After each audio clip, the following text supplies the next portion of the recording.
चरित्र बघत गेले ताख जीवन प्रकाशमय करणारं जीवन. इतके इतिहास 127 लोकांचे गोड होते. ते रावणाच्या सानिध्यात होते. रावणाच्या सानिध्यात ते नव्हते, रावणानं त्यांना आपलंसं केलं. कारण कोण्याही क्षेत्रात जर माणसाला मोठं व्हायचं असेल तर सात्विक माणसं जवळ असणं अत्यंत गरजेचं आहे. एखादा महाराज असेल, त्याला समाज चांगलं मानित असेल, त्यानं सुद्धा चांगल्या लोकांच्या सानिध्यात राहायचं नाही तर त्याचं कोण्या दिवशी वाजल काही सांगता येत नाही. राजकारण सुद्धा तसंच असते. राजकारणातली उगत लोक नाव ठेवतात, मला त्यांनी पाळलं. त्यांनी पाळलंच नाही, तुझ्या सोबतचे कार्यकर्ते हरामखोर होते. विठाला विठाला विठाला विठाला. कुठे क्षेत्रात संसारात पण माणसं म्हणतात नाही हो त्यांचा आमच्यावर वाकडा डोळा आहे. काहीच वाकडा डोळा नाही. तुमच्यातलं एक गध होतं, तुम्ही गण 2-3 कमवायलेत पण ते नालायक गमू लागलं त्याच्यामुळे तुमचं वाजलंय. माणसाच्या सानिध्यात जितकी चांगली माणसं येतात तितका माणूस मोठा होत असतो. क्षेत्र कुठले असू द्या, पारमार्थिक क्षेत्र असू द्या, शेती क्षेत्र असू द्या, व्यापार क्षेत्र असू द्या, राजकीय क्षेत्र असू द्या, शैक्षणिक क्षेत्र असू द्या, वैद्यकीय क्षेत्र असू द्या. डॉक्टर विद्वाने भवतालची नालायकी, ते पेशंटला सोय चांगली देत नाहीत. बसला त्याचा दवाखाना. डॉक्टर चांगले हो पण ते काय बाकीचे लोक विचारितच नाहीत. ते टायमाला काहीच देत नाहीत. तिथं साफसफाई नाही, काय नाही काय नाही. वाजलं त्या डॉक्टरचं. कुठलंही क्षेत्र असू द्या, माणसं चांगली असतात. रावणाने 127 लोक आपलेशी केलते. काय डोकं असेल त्याला. म्हणून रावण पंढरपुरातला मालक सुद्धा मारू शकत नव्हता रावणाला. एवढा मोठा रावण शक्तिशाली होता. तुम्हाला मी बोलून गेलो माणसं चांगले असावं. रावण ज्या वेळेला मृत्यू पावला का, म्हणजे खालच्या लोकांनी गणलं येऊ देऊ नका, माझ्याकडे पैसे असले यम जवळ येत नाही याच्याकरता सांगायलो. आपल्याकडे पैसे असून असून किती का असणार आहेत. रावण मृत्यू पावल्याच्या नंतर यमधर्माकडे गेला. यमधर्मानं त्याचा सत्कार केला. यमडे कोणाच्या पाया पडतील, यमधर्म पडत नाही. हे माणसाला नेणारे हे यमडे असतात, काळदंड वगैरे, हे यमधर्म पडत नाही. यमधर्म पांडवाच्या सुद्धा पाया पडला नव्हता. धर्माला पाया पडावं लागलं यमधर्माच्या. आणि नष्टचर्येमध्ये आम्हाला मदत करा. त्यावेळेला यमधर्मानं पांडवाच्या डोक्यावर हात ठेवला. त्यावेळेला पांडव विराट राजाच्या घरी माऊली बाबा नष्टचर्येत राहिले. ही यमधर्माची कृपा होती. महाभारत कधी कधी चांगलं वाची जा, किंवा ज्यानं चांगलं पाठ केले त्याचं ऐकी जा. भंगाऱ्या भुंगाऱ्याचं ऐकत आणि मातीत जातात. विठाला विठाला विठाला.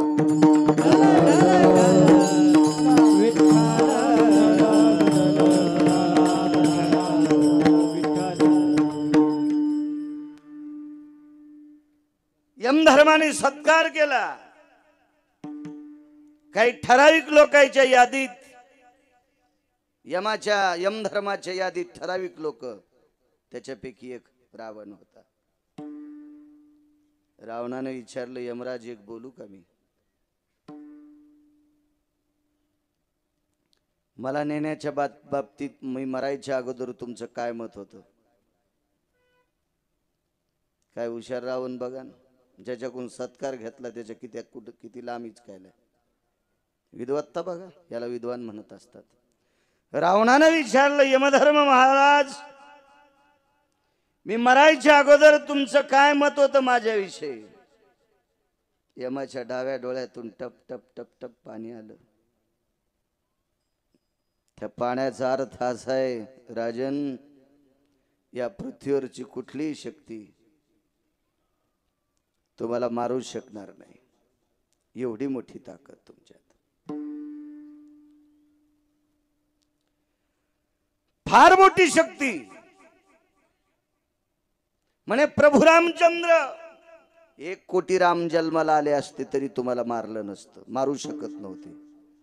रावण हसला म्हणले यमधर्म महाराज, तुम्ही सरळ सरळ म्हणता 1 कोटी रावण जन्माला राम जन्माला आले असते तरी तुला मारू नव्हतं कोणी, आणि मला मारलं कसं? त्याचं एकमेव कारण आहे, बाजूला माणसं विद्वान होते पण भाऊ मूर्ख निघाला. विभीषणाला मूर्ख म्हणण्याची पात्रता माझ्यात नाही, माझी लायकी नाही, माझी योग्यता नाही, माझा अधिकार नाही. का अधिकार नाही?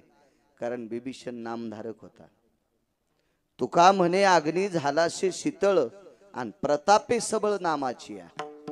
मारुतीरायाने अख्खं गाव जाळलं पण विभीषणाचं घर जाळलं नाही. प्रतापे सबळ नामाची. एवढी मोठी विभीषणाकडे शक्ती होती, पण एका ठिकाणी विभीषणाला मूर्ख उपमा दिली. मनशी विभीषण शहाणा परी तो महामूर्ख जाना. रावणाला यमधर्मानं सांगितलं, राजा 127 लोक चांगले होते पण भावविरोधात गेला म्हणून तो वाचलं. म्हणून संगतीत माणसं चांगले असावं.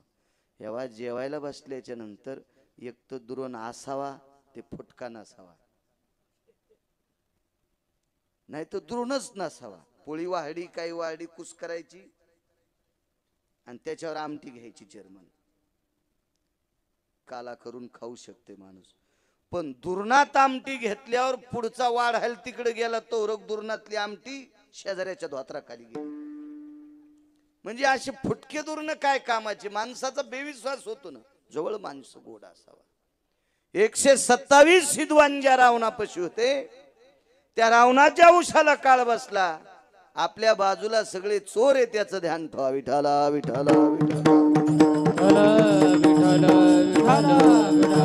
आपल्याला दक्षिणेचा राजा कधी नेईल याचा भरोसाच नाही.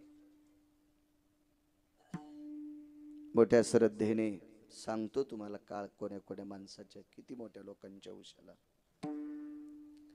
मोठ्या श्रद्धेने, मोठ्या अट्टहासाने, मोठ्या असीम प्रयत्नाने हा पुण्यस्मरणाचा कार्यक्रम आयोजित केलेला आहे.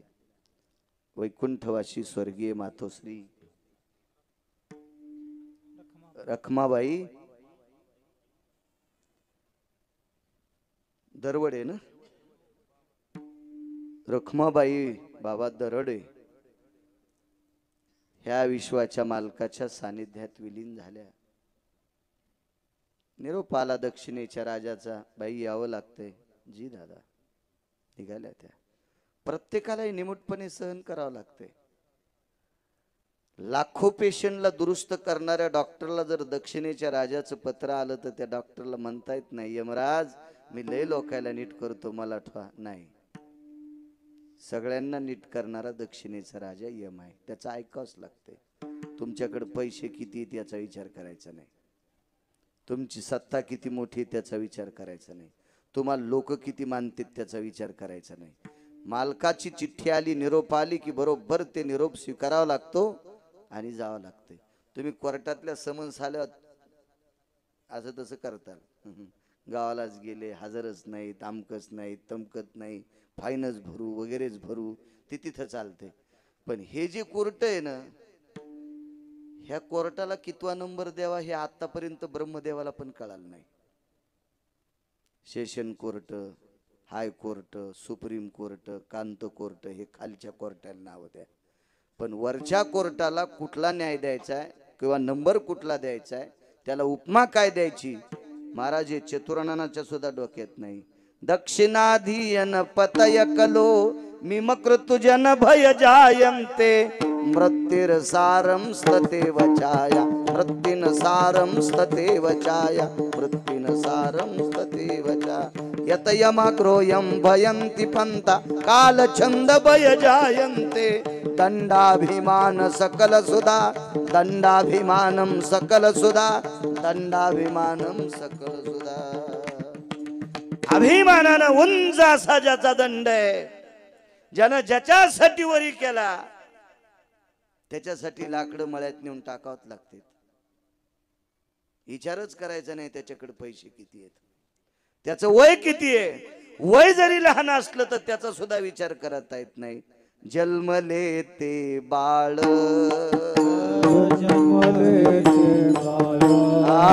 जन्मले ते बाळ त्याची वाट पाहे काळ त्याची वाट पाहे काळ त्याची वाट पाहे काळ त्याची वाट पाहे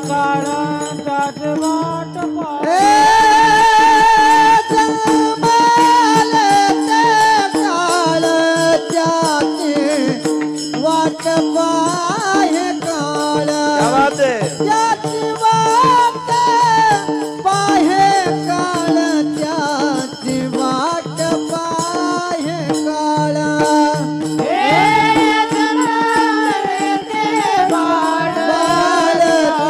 त्याची वाट पाहे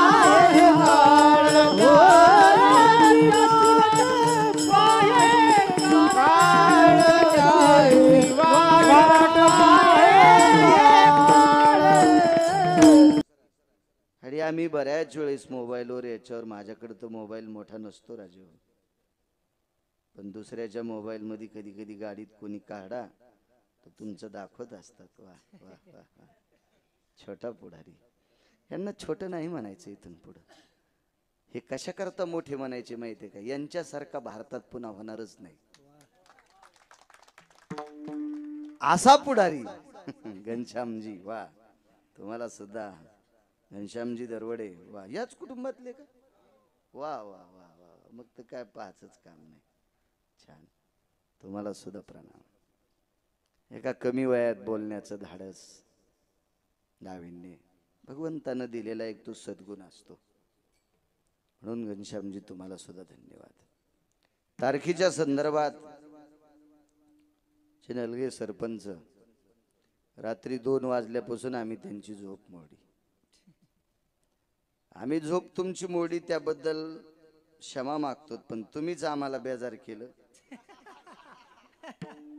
तुम्ही जर इतकी लांबची तारीख नसती घेतली तर आम्ही कशाला झोप मोडी असते है की नाही माऊली काका मी कुठं जिंतूर तालुक्यात रात्रीचं कीर्तन सकाळी निघाव ड्रायव्हरनं सांगितलं आपल्याला ते गाव सापडत नाही महाराज चला म्हणलं मग त्यांना म्हणलं आम्हाला आंघोळीची सोय करा ते काकांकडं त्यांच्याकडे सोय केली काकांकडं चांगलं आंघोळीला गरम पाणी टाकलं ते म्हणले सोय कश काय झाली म्हणलं जमला गडे मेळा आता सासरवाडीत जावाई गेल्यावर त्याची सोय जितकी होती त्याच्यापेक्षा जास्त झाली हो अजून याच्यापेक्षा काय सोय पाहिजे फार सुंदर सतत सरपंच परिसरात कीर्तनाला आवर्जून येतात कुठपर्यंत बी तिकडे कुळधरणला वगैरे आपलं खूप ठिकाणी हजेरी लावतात आध्यात्मिक त्यांचा पिंड आहे नलगे सरपंच त्यांनाही धन्यवाद उपस्थित आलेली सगळी सहकारी आत येता येता आम्ही चेअरमनकडे सुद्धा गेलो त्यांचे एकत्रित कुटुंब आहे आदरणीय बाळासाहेबजी महाले महाडिक बाळासाहेबजी महाडिक ते सुद्धा राजकीय क्षेत्रात त्यांचं गोड असं प्रकारचं वैभव आहे त्यांना सुद्धा प्रणाम करतो वारकरी संप्रदायात त्यांनी सुद्धा वर्णी लावली बाळासाहेबजी तुम्हाला सुद्धा प्रणाम साऊंड सिस्टीम वाले गोड साऊंड सिस्टीम आहे तुम्हाला सुद्धा धन्यवाद विठाला विठाला विठाला विठाला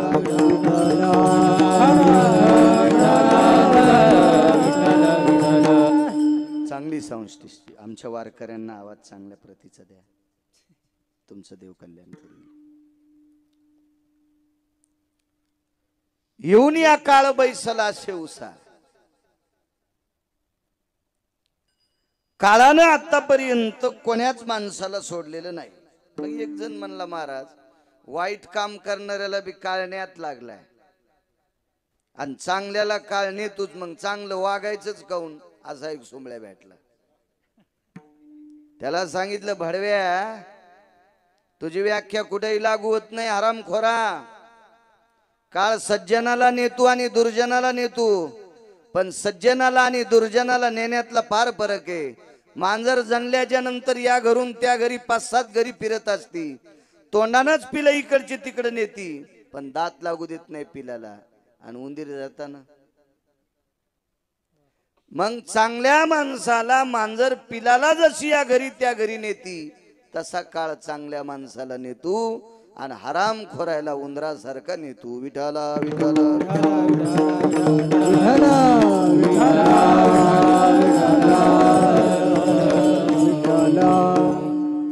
राहिला प्रश्न कोणाला कशा कशाचं गंडल आला असेल, कोणाला संपत्तीचं, कोणाला विद्वत्तेचं, कोणाला सत्तेचं, कोणाला कशाचं, तर याच्या बाबतीत विचार करायचा नाही. विश्व ज्याच्या कृपेनं चालतंय त्यानं अवतार घेतल्याच्या नंतर त्याचं कार्य संपल्यावर त्याला थांबता येत नाही. आपण त्याच्या कृपेनं जन्माला आलोत, आपण कधी मरू इतकं मात्र लक्षात ठेवा. येथे नाही मोर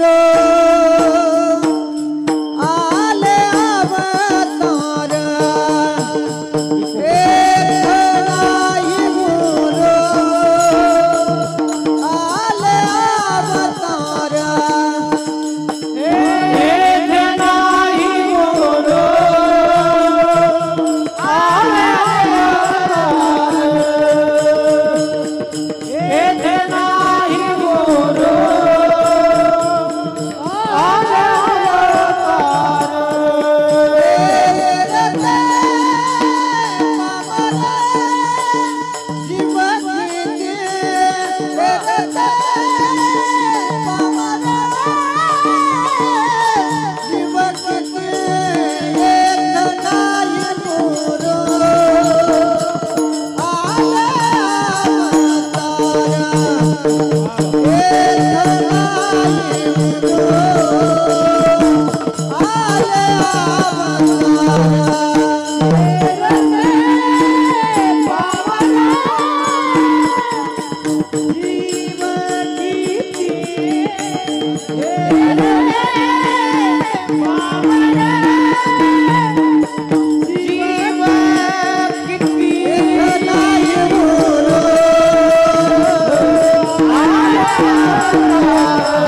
ज्यांनी सृष्टी निर्माण केली, या सृष्टीचा तो रचेता आहे. त्याच्या कृपेशिवाय झाडाचं पान हलत नाही, त्याला थांबता येत नाही. तुमची आमची काय सत्ता आहे, काय पात्रता आहे आपल्याकडे, काय लायकी आहे?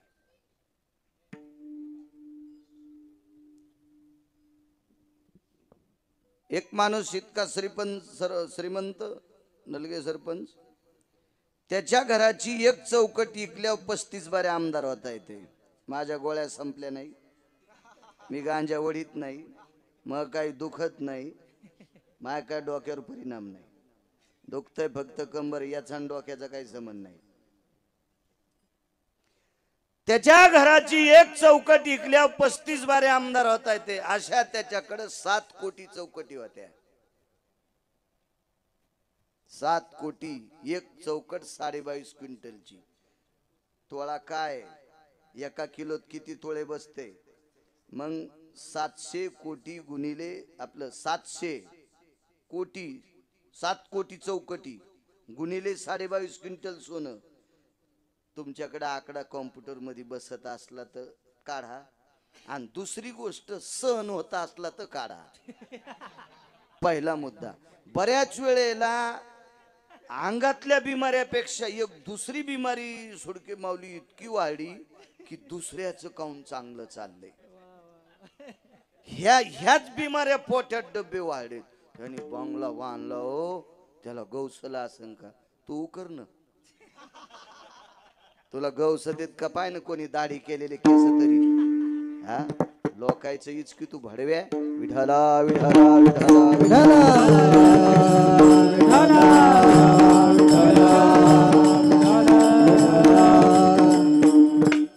एक चौकट विकल्याच्या नंतर 35 बारे आमदार. ही व्याख्या एक तीळ मात्र खोटी नाही. शिक्षण असू द्या 7वी, पण जितका अभ्यास केलाय तितकाच बकबक करतो, त्याच्या व्यतिरिक्त टरटर करणारच नाही. कारण मला कोणी विचारू शकते महाराष्ट्रात. त्याला मी सांगेल 22.5 क्विंटलचे पैसे किती होते बघ, लक्षात घे. मग पाय, मग एवढा मोठा श्रीमंत, त्याला 2:18 दक्षिणेच्या राजानं आपटू हाणलं. आणि दिवस मावळायच्या अगोदर 14 मिनिटानं त्याचा अंत्यविधी झाला. आपल्याकडून पुराण शास्त्रामध्ये एक प्रभेद होता. सूर्यास्त झाल्याच्या नंतर अंत्यविधी करत नव्हते, तो काल होता. आणि जर करायचा असेल तर असा एक नियम सांगितला, त्या व्यक्तीला सूर्य मावळायच्या अगोदर उदबत्ती पेटून त्याच्या पायाला किंवा कुठंतरी असा चटका द्यायचा आणि मग त्याला नंतर रात्री कधी फुका, ते जो तो भाग होता. त्याला अजून 2-3 कारण होते. जाऊ द्या, मी इतके कशाला सांगू, सगळ्या गोळ्या घेतल्यावर रिॲक्शन येत असते. म्हणून सूर्य मावळायच्या अगोदर 14 मिनिटांना आधी जाळला. किती मोठा रावण, 7 कोटी घरं सोन्याची, 127 त्याच्याकडं विद्वान होते, समुद्र वलयांकित स्वराज्य होत. काशीतला मालक रावणावर प्रसन्न होता. सूर्य दिवे लावायला येत होता, चंद्र वारं घालायला येत होता, वरून सडा टाकायला येत होता, ब्रह्मदेव देवदोहाले येत होते, गणपती बाप्पा गुरांची जनावरांची सेवा करत होते त्यांच्याकडे. एवढा मोठा प्रभावशाली रावण, पण मारला. त्याच्याही उशाला काळ बसला. तुम्हा आम्हाला काळ कसा सोडील. एक जण म्हणला, महाराज काळ नेतूच न, मग इतकं काय मरणाव सांगायचं. याच्या करता सांगायचं नीट वाघ. 60-65 वर्षात गुंडाळून जायचे, जरा हिशाबात वाघ.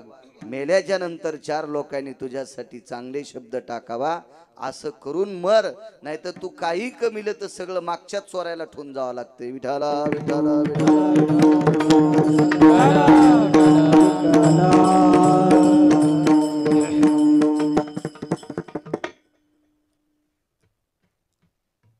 म्हणून मृत्यूच्या बाबतीत ऐकायचं. एक चक्रवेन